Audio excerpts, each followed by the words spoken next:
Okay guys, so now we're all set up. We're running Kali Linux in a VMware Player virtual machine, and we've got the USB device plugged in, and we're ready to go. Okay. So what we first need to do is, you can see here I've got my network interfaces open with the ifconfig command, and this shows you my Ethernet network interface card, as well as my Wi-Fi network interface card. So what we need to do now is we need to use WLAN 0, which is just the Linux way of representing that network interface. So yours may be WLAN 1, WLAN 2, but WLAN always represents the wireless network card that's inside the device. Okay. So what we need to do now is we need to set WLAN 0 into monitor mode. So monitor mode lets it receive all packets flying around. Okay. So we issue the command amon-ng start, and we're going to start it on WLAN 0. Okay. And a few things will happen. Okay, and here you can see now monitor mode is enabled on Mon 0. So what we've effectively done is create a Mon 0 interface. Okay, so now what we can do one of two things. What I recommend is we need to make sure that the Wi-Fi adapter that you've got plugged in is working and packet injection is enabled. So to test if packet injection is enabled, we issue the command air replay -ng --test, and whenever we're using the aircrack suite, we always make sure we use the interface, and we're going to use the Mon 0 interface. Okay. Oh wow, so we found 6 access points. This is just around my house. Okay, so it tells you what channel they're on, what the MAC address is, and the ESSID. And generally speaking, the numbers here represent how many packets have been sent and how many packets have been replied to. So this number gives you an indication of the strength of the network. Okay. And for our purposes for this example, this network here is my network, and this is the network we're going to be attacking. Okay. Okay. So now what we need to do is start listening to some packets. So we issue the command aerodump-ng Mon 0. Okay, now this will listen on all channels and find all the available wireless networks within range. Okay.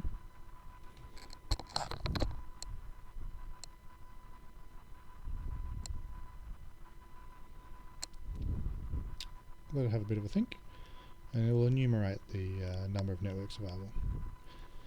So up the top is the networks, and down the bottom are the associated devices. So the station is the MAC address of the wireless card within a device, and the probe means that device, even though it's not associated with any BSSID, it's looking for this network.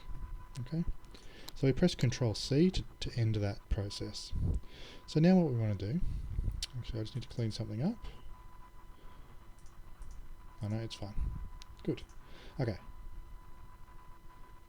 So now we're going to enter the command. We want to specifically listen in on one network.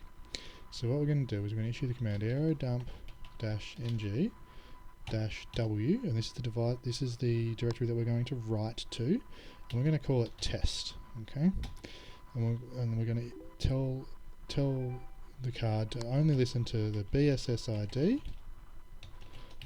that corresponds to our test network, which is this one. Copy that. Okay. And remember, on this interface, and another command to add is -c channel, and we can see here that it's channel 11. So we'll add channel 11. Okay. Let it have a bit of a think.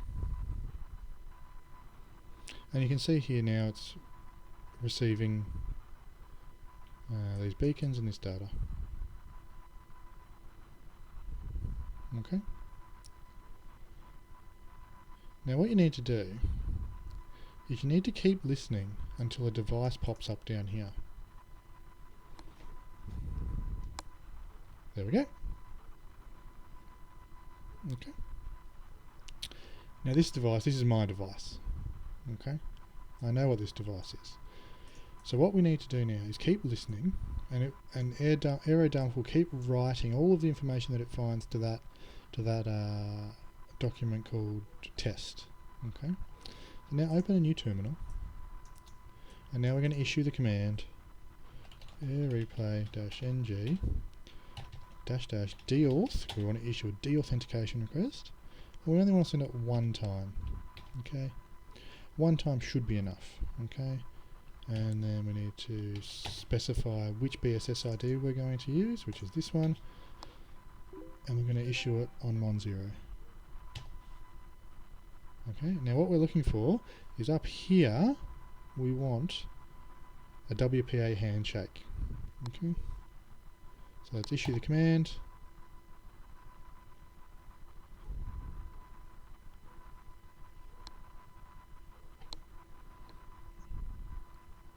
Give it a little while. Nothing. Okay, we'll try again. Issue another one. Ah, there it is. Okay, good. So now we have the WPA hash, and now we can use a program that uses a lot of processing power and compares this hash that we now know to a word list of thousands or hundreds of thousands of words, and we'll try all these words in succession, and hopefully we'll find the password. Okay, so we can stop that now, and we'll come back to cracking the hash in just a moment. Okay guys, now we've obtained the hash from our WPA2 Wi-Fi network, and now what we need to do is compare the hash to a word list and use our processor to basically guess the passwords from the word list, and if the password is in our word list or word lists, then it will display the pre-shared key to the Wi-Fi network for us.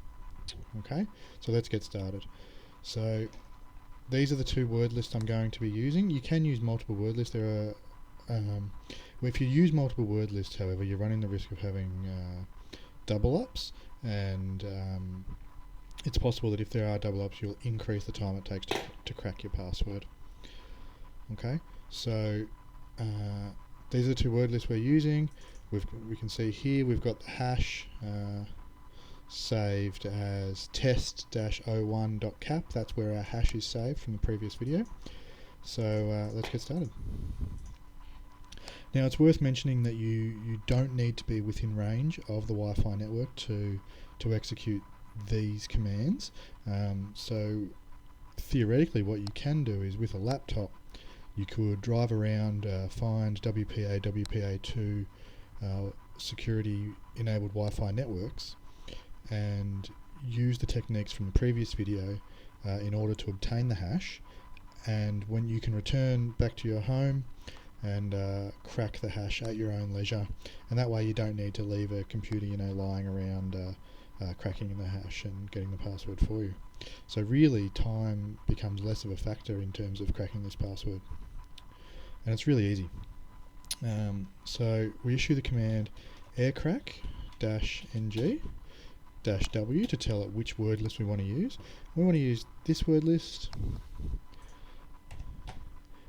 and this word list, and then we just enter the location of the capture file that has the hash that we captured in it. Okay, and here we go. Now, as you can see, the AirCrack suite is now working its way through all of those passwords, and when it finds the password in the lists, it will come up. So this could take a long time. Depending on the complexity of the password, it can take maybe 4 to 10 hours, or if you don't have the password in the list, then obviously AirCrack Suite will give you an error and say it was not able to find the password. So I'm going to pause the video here, and we'll come back once it's cracked the password.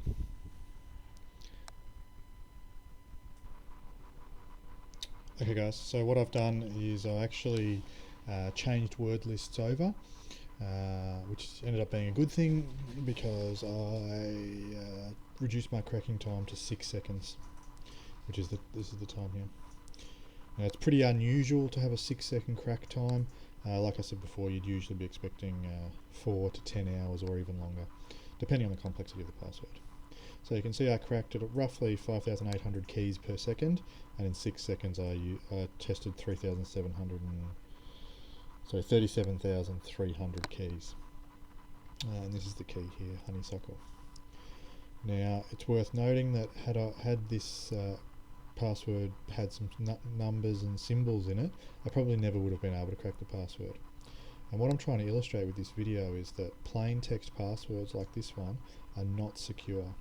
They're not a way to secure your WPA, WPA2 wireless network from outside intruders. And intruders into your wireless network are more than giving them free internet. With the information, with being able to access your wireless network, they're able to get significant amounts of information from you. From minor things like being able to steal your Facebook password and your Twitter password, to very significant things like stealing your Gmail password, as well as your internet banking password, which can have very serious ramifications for your personal life and very difficult to sort out. So what I'm trying to illustrate again is that that you need to be using a combination of letters, numbers and symbols in your WPA, WPA2 passwords. I hope you've enjoyed this video. I hope you've learned something, and in the coming videos I'm going to be presenting how to crack Wi-Fi protected setup WPA passwords using Reaver, which is a guaranteed method. It always works, doesn't rely on dictionary hacking or anything like that, and it uses an exploit called Wi-Fi protected setup. The other videos I'm going to be making are videos on domain name service spoofing and ARP poisoning in order to obtain sensitive information like banking passwords. And thank you for watching. I hope you've enjoyed this video. Bye.